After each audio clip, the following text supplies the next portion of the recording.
Mark 10ஆம் அதிகாரம் 1-52 அவர் அவ்விடம் விட்டு எழுந்து யோர்தானுக்கு அக்கறையிலுள்ள தேசத்தின் வழியாய் யூதேயாவின் எல்லைகளில் வந்தார். ஜனங்கள் மறுபடியும் அவரிடத்தில் கூடி வந்தார்கள். அவர் தம்முடைய வழக்கத்தின்படியே மறுபடியும் அவர்களுக்கு போதகம் பண்ணினார். அப்பொழுது பரிசேயர் அவரை சோதிக்க வேண்டுமென்று அவரிடத்தில் வந்து, புருஷனானவன் தன் மனைவியை தள்ளிவிடுவது நியாயமா என்று கேட்டார்கள். அவர் பிரதியுத்தரமாக, மோசே உங்களுக்கு கட்டளையிட்டிருக்கிறது என்ன என்று கேட்டார். அதற்கு அவர்கள், தள்ளுதற் சீட்டை எழுதி கொடுத்து அவளை தள்ளிவிடலாம் என்று மோசே உத்தரவு கொடுத்திருக்கிறார் என்றார்கள். இயேசு அவர்களுக்கு பிரதியுத்தரமாக, உங்கள் இருதய கடினத்தின் நிமித்தம் இந்த கட்டளையை உங்களுக்கு எழுதி கொடுத்தான். ஆகிலும் ஆதியிலே மனுஷரை சிருஷ்டித்த தேவன் அவர்களை ஆணும் பெண்ணுமாக உண்டாக்கினார். இது நிமித்தம் புருஷனானவன் தன் தகப்பனையும் தாயையும் விட்டு தன் மனைவியோடே இசைந்திருப்பான். அவர்கள் இருவரும் ஒரே மாம்சமாய் இருப்பார்கள். இவ்விதமாய் அவர்கள் இருவராயிராமல் ஒரே மாம்சமாய் இருக்கிறார்கள்.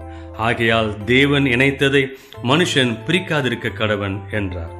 பின்பு வீட்டிலே அவருடைய சீஷர்கள் அந்த காரியத்தை குறித்து மறுபடியும் அவரிடத்தில் விசாரித்தார்கள்.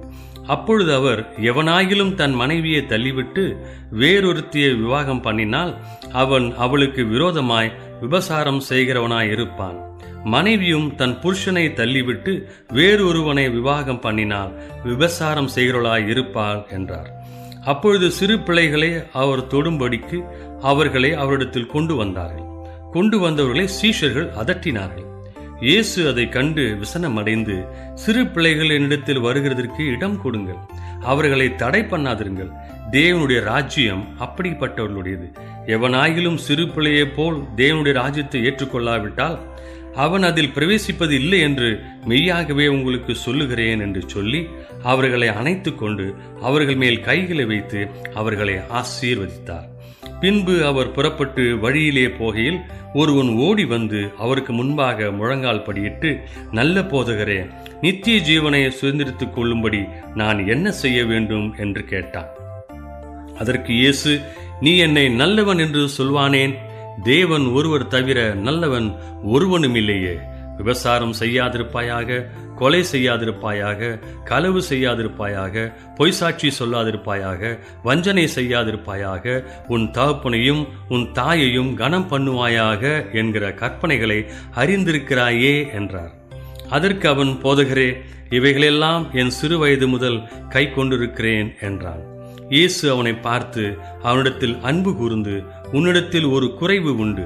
நீ போய் உனக்கு உண்டானவைகளை எல்லாம் விற்று தரித்திரருக்கு கொடு, அப்பொழுது பரலோகத்திலே உனக்கு பொக்கிஷம் உண்டாயிருக்கும். பின்பு சிலுவையை எடுத்துக்கொண்டு என்னை பின்பற்றி வா என்றார். அவன் மிகுந்த ஆஸ்தியுள்ளவனாயிருந்தபடியால் இந்த வார்த்தையை கேட்டு மனமடிந்து துக்கத்தோடே போய்விட்டான். அப்பொழுது இயேசு சுற்றி பார்த்து தம்முடைய சீஷரை நோக்கி, ஐஸ்வர்யம் உள்ளவர்கள் தேவனுடைய ராஜ்யத்தில் பிரவேசிப்பது எவ்வளவு அரிதாயிருக்கிறது என்றார். சீஷர்கள் அவருடைய வார்த்தைகளை குறித்து ஆச்சரியப்பட்டார்கள். இயேசு பின்னும் அவர்களை நோக்கி, பிள்ளைகளே, ஐஸ்வர்யத்தின் மேல் நம்பிக்கையாயிருக்கிறவர்கள் தேவனுடைய ராஜ்யத்தில் பிரவேசிக்கிறது எவ்வளவு அரிதாயிருக்கிறது. ஐஸ்வர்யவான் தேவனுடைய ராஜ்யத்தில் பிரவேசிப்பதை பார்க்கிலும் ஒட்டகமானது ஊசியின் காதிலே நுழைவது எளிதாயிருக்கும் என்றார். அவர்கள் பின்னும் அதிகமாய் ஆச்சரியப்பட்டு, அப்படியானால் யார் ரட்சிக்கப்படக்கூடும் என்று தங்களுக்குள்ளே சொல்லிக் கொண்டார்கள்.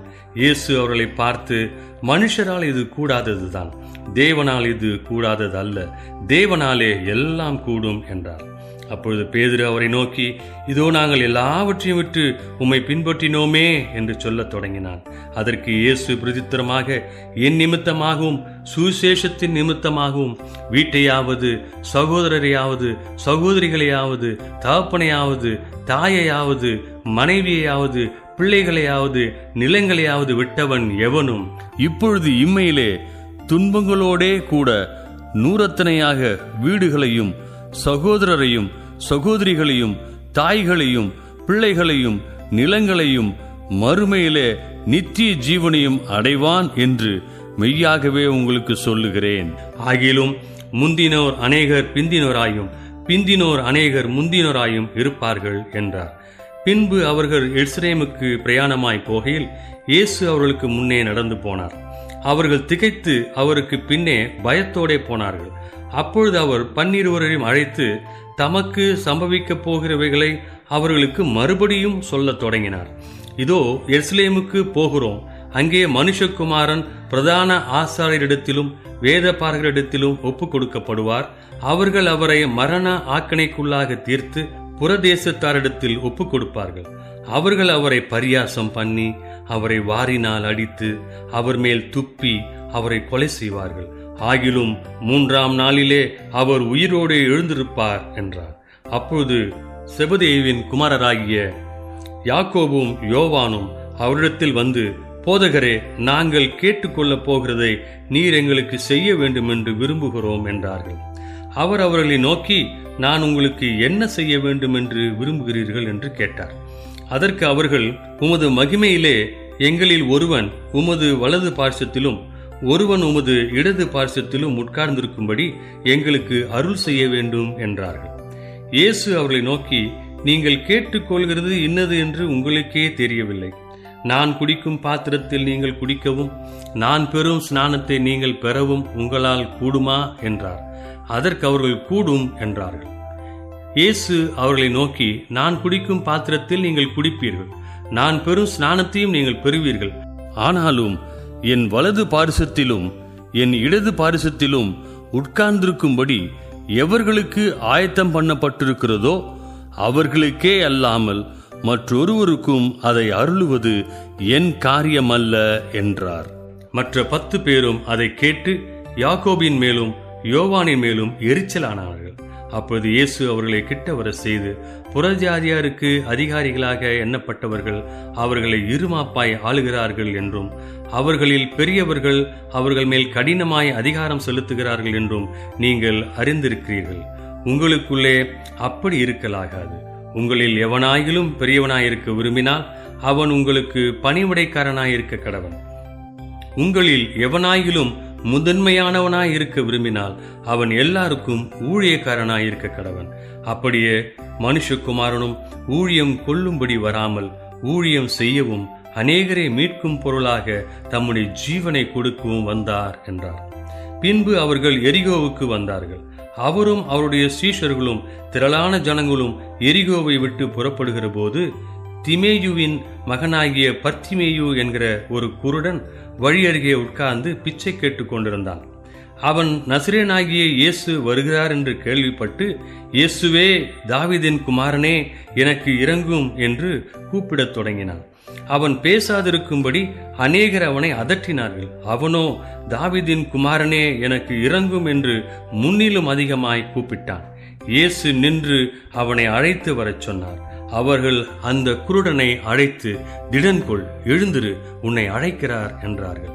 உடனே அவன் தன் மேல் வஸ்திரத்தை எறிந்துவிட்டு எழுந்து இயேசுவினிடத்தில் வந்தான். இயேசு அவனை நோக்கி, நான் உனக்கு என்ன செய்ய வேண்டும் என்று இருக்கிறாய் என்றார். அதற்கு அந்த குருடன், ஆண்டவரே, நான் பார்வை அடைய வேண்டும் என்றான். இயேசு அவனை நோக்கி, நீ போகலாம், உன் விசுவாசம் உன்னை ரட்சித்தது என்றார். உடனே அவன் பார்வையடைந்து வழியிலே இயேசுவுக்கு பின் சென்றான்.